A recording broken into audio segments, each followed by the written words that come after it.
We're glad you're with us this evening. I'm Terry Brewer. Lynn Brooks is on assignment. Alabama is recovering from a winter storm with snow and ice and getting ready for what's next. Let's start with the latest on Alabama's home team weather and what we're looking at tonight and tomorrow with WVUA Chief Meteorologist John Mason. Hey, John.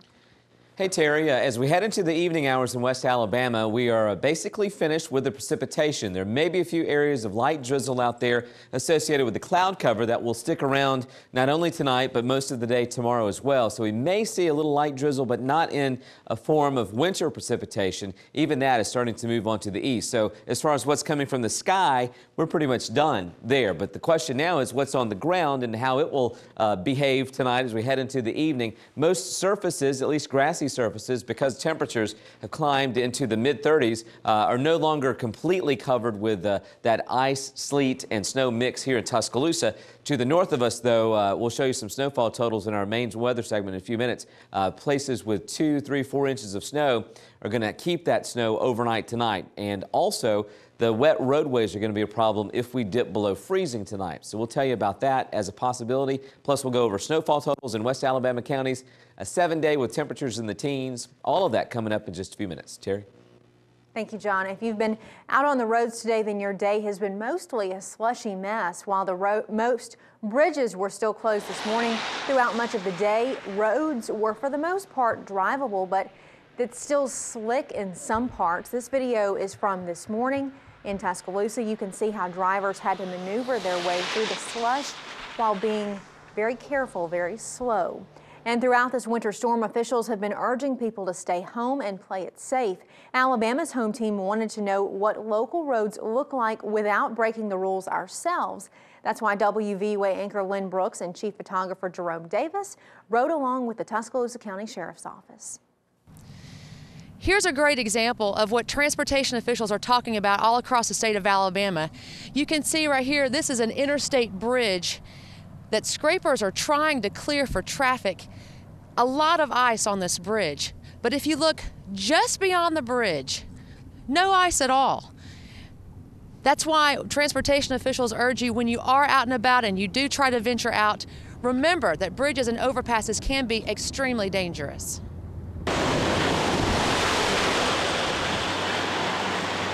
It washes up like a cold wave, wet, dirty slush.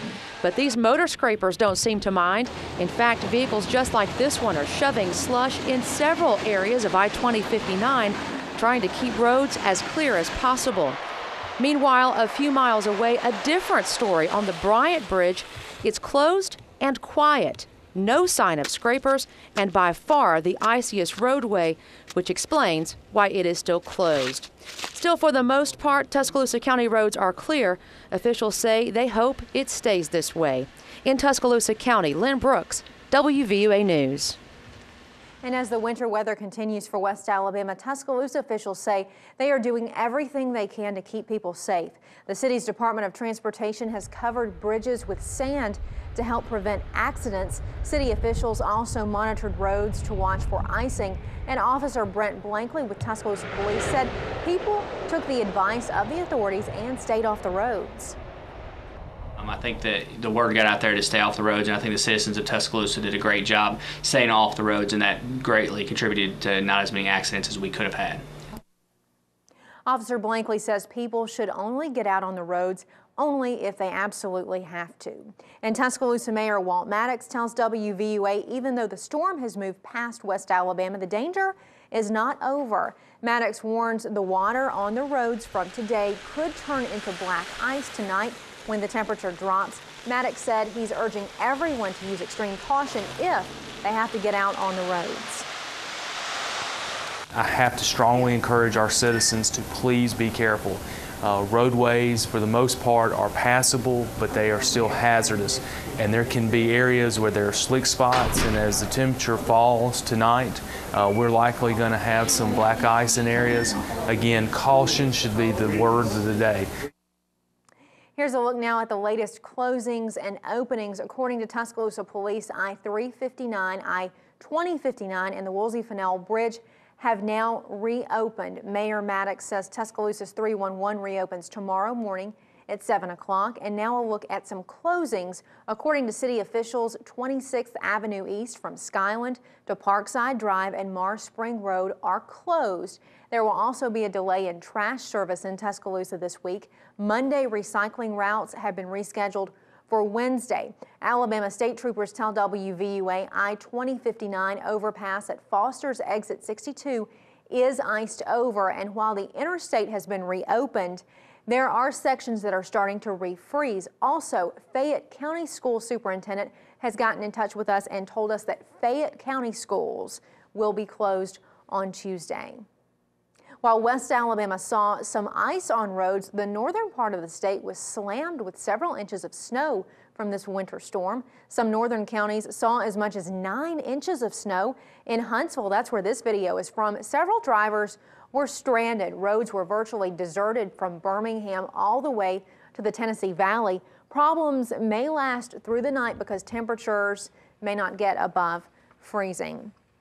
And in Memphis, Tennessee, cars skidded off roadways. Parking lots were full of snow-covered vehicles. Also, the Pyramid, a very well-known landmark there along the Mississippi River in downtown Memphis, also got a good covering of snow, as well as all those trucks there. And Georgia was also under a state of emergency due to a winter storm. Look at this video. This is what drivers woke up to in Atlanta this morning. Officials are now worried about below freezing temperatures tonight, which could coat trees and power lines with ice. Another big story, the latest on the fatal shooting at Arizona U.S. Representative Gabrielle Gifford's speaking event. 6 people are dead and 14 others are injured. It happened Saturday in Tucson, Arizona. Gifford was shot point blank in the head at a public meeting at a Safeway store. Among the dead are a 9-year-old girl and U.S. District Judge John Roll. The suspect is 22-year-old Jared Loeffner. He is in federal custody and faces murder and attempted murder charges. One woman described what happened when the suspect started allegedly shooting.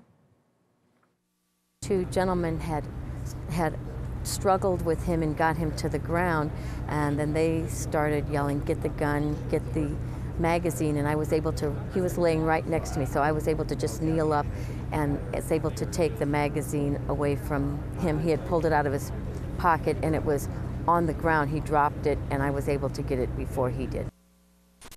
Doctors say Representative Gifford is not out of the woods yet, but she is wiggling her toes and complying with simple commands. Well, on a much different note, the countdown is on for the BCS National Championship game. Number 1 Auburn will battle number 2 Oregon on the gridiron tonight in Glendale, Arizona. Auburn will be led by Heisman Trophy winner Cam Newton. Now, because of the winter storm, the weather clear up in time for many fans to fly out to Glendale, Arizona. Governor Bob Riley has canceled his trip to see Auburn in the national championship game. State officials say the governor did not want to leave the state while it's in this condition. Now, kickoff is at 7:30 tonight, and the game will be carried on ESPN.